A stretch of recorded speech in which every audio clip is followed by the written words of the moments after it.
At the start of the 90s, the thrashy and abrasive skatecore sound that was prevalent in the 80s was replaced by something more melodic and structured as the soundtrack for popular VHS skate videos.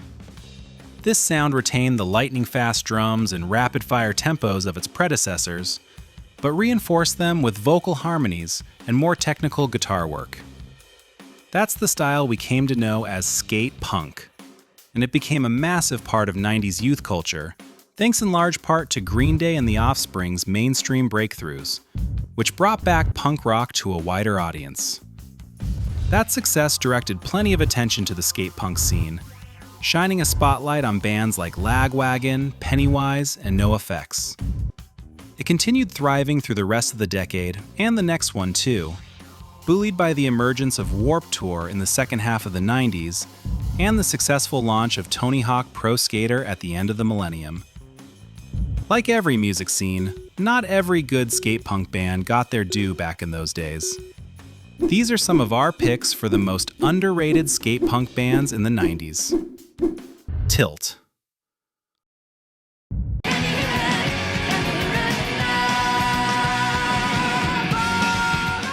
Led by the formidable Cinderblock, Tilt was a crucial part of the East Bay scene that rarely gets the credit it deserves, alongside bands like Rancid.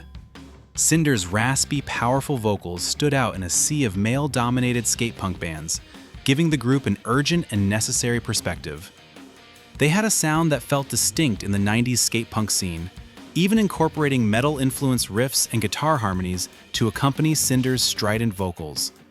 However, this also meant they didn't do as much of the ultra-fast skate punk that was most popular at the time, which many point to as the main reason they weren't embraced by fans the same way bigger skate punk bands were. Their last two albums in the 90s, Collect 'Em All and Viewers Like You, however, showcased the band truly at its peak, delivering biting lyrics, cohesive themes, and polished production to complement their melodic punk rock grit. 10-Foot Pole.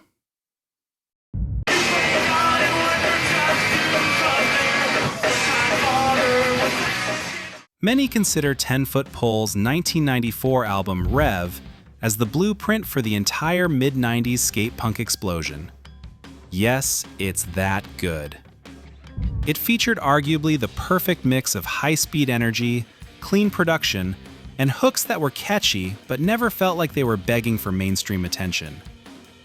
They were a cornerstone of the Epitaph Records roster during its most influential years, yet they've always felt like they lived in the shadows behind Bad Religion.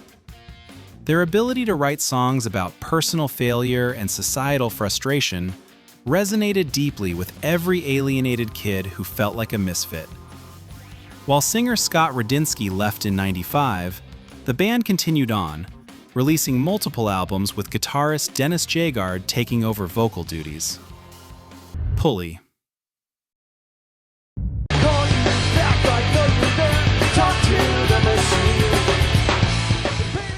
Scott Radinsky was asked to leave 10-Foot Pole due to conflicts with the band's touring plans and his MLB schedule.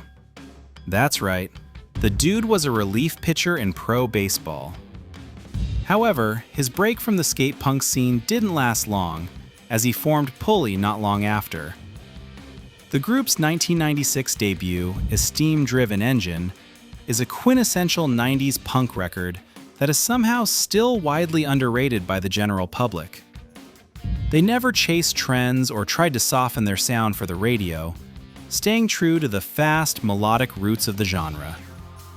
Radinsky's vocals have a grit and honesty that define the working-class feel of mid-90s skate culture, and it sounded better than ever in that album.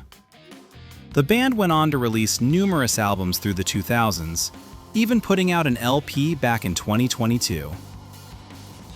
Before we continue, you can enjoy more 90s music discussions by subscribing to the channel and smashing that like button. We plan to make more of these, so keep up with us and let's embrace the nostalgia together. Bigwig.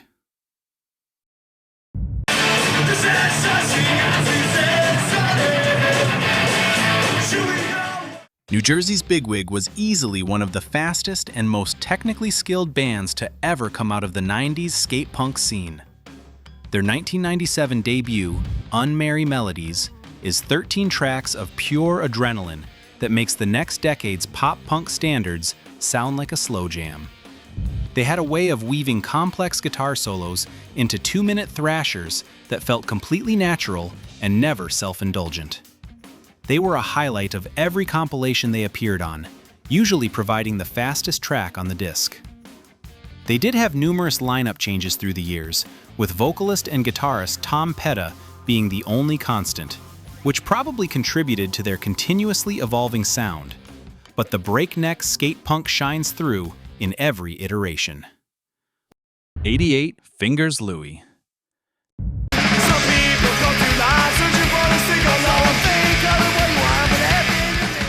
Named after a character from the Flintstones, this Chicago powerhouse always felt like the ultimate underrated skate punk band of the decade.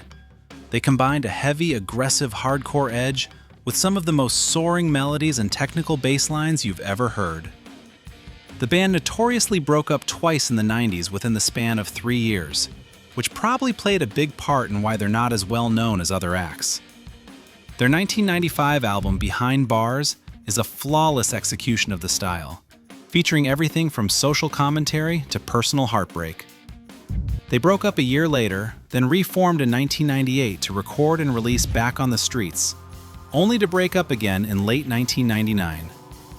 The group's raw energy shines through in both albums, making them a perfect bridge between the old-school hardcore sound and the melodic skate punk of the 90s. Cigar.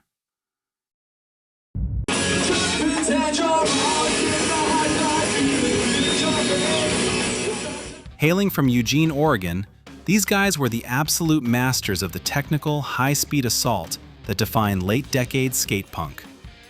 Their 1999 debut, Speed is Relative, is a masterclass in precision drumming and melodic shredding that most bands today still can't touch.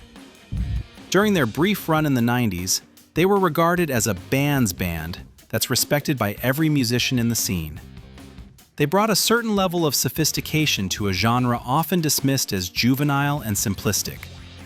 So why were they so under the radar all this time?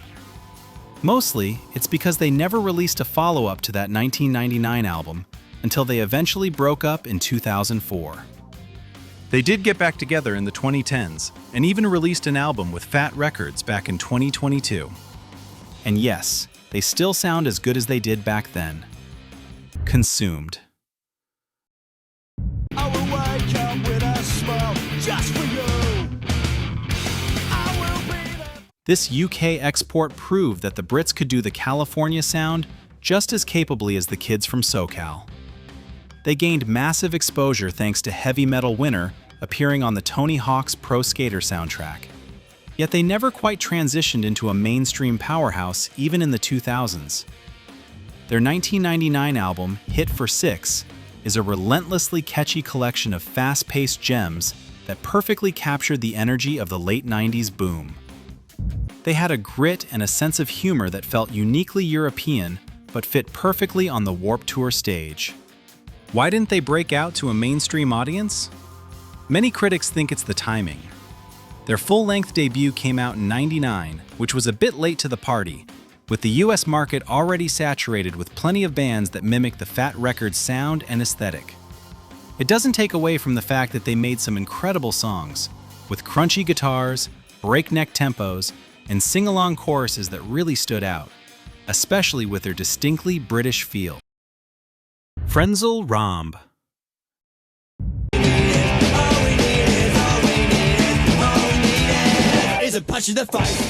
These Australians brought a chaotic, snotty energy to the genre that felt like a breath of fresh air in the face of the increasingly polished US scene.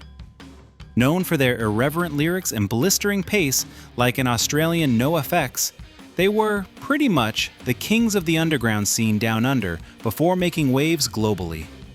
Their 1999 breakthrough album, A Man's Not a Camel, showed they could write genuine hits without losing their sharp, cynical edge.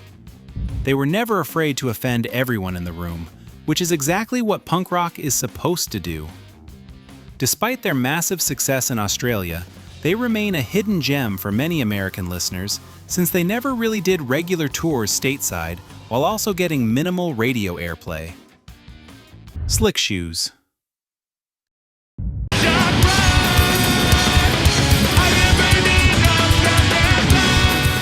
Coming out of the often maligned Christian punk scene, Slick Shoes was a band that even the most hardened heathens had to respect for their lightning-fast riffs and drums. Their 1997 debut, Rusty, is a whirlwind of melodic hooks and double-time drums that rarely lets up for a breath, with songs that incorporate intricate guitar work and time changes, giving their output more depth than many of their contemporaries. They had a knack for writing earnest, relatable songs about growing up that resonated with skaters of all backgrounds. While some dismissed them because of their label, Tooth and Nail, their musical chops were undeniable on every tour they did. They proved that you didn't need to be edgy to write a song that made people lose their minds in the pit. High Standard. What you ready for? Can't you hear the sound? Your soul is rescued. This Japanese trio took the California skate punk blueprint and perfected it with a level of enthusiasm and technical skill that was infectious, while their jovial approach to music and everything else brought a sense of pure joy back to a scene that sometimes took itself a little too seriously. Their 1996 album, Growing Up, became an underground sensation, setting them up to be one of the most successful and influential Japanese punk bands of the entire decade. They were the first non-Western band to break into the Fat Records inner circle, which was a huge deal at the time, while their 1999 release, Making the Road, sold over 1 million copies worldwide, making it a genuine hit. Despite being celebrated icons in their home country, they seem to have flown under the radar for a lot of Western punk fans in that period. Satanic Surfers.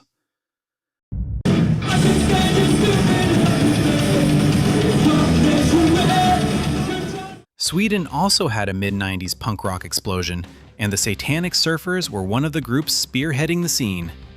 They played fast, technical skate punk that brought a striking balance of aggressive rhythms and clean melodies. What really got people talking about them, though, was the talented Rodrigo Alfaro, who managed to pull double duty as both the band's lead vocalist and lightning-fast drummer. The band's international breakthrough came in the form of 1995's Hero of Our Time, which led to the group being booked for numerous international tour stops.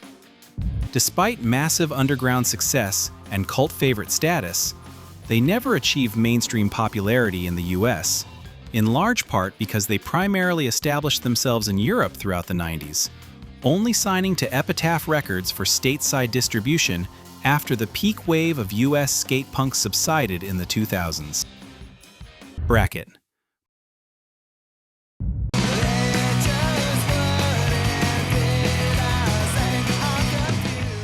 Bracket was always the oddball in the Fat Records stable because they traded typical aggression for incredible Beach Boys-style vocal harmonies. Based out of Forestville, California, they infused their brand of punk rock with a power pop sensibility that felt very experimental in a scene as well-defined as 90s skate punk. Songs like 2P showed they could keep up with the fastest bands on the circuit while still delivering a hook you'd hum for weeks. While they were loved by both critics and fans, they didn't quite get the larger following that other bands enjoyed in the era, often being brought up as the most criminally underrated band in the entire Fat Records roster. It's a shame, because their songwriting just seemed better than other more popular bands in the scene.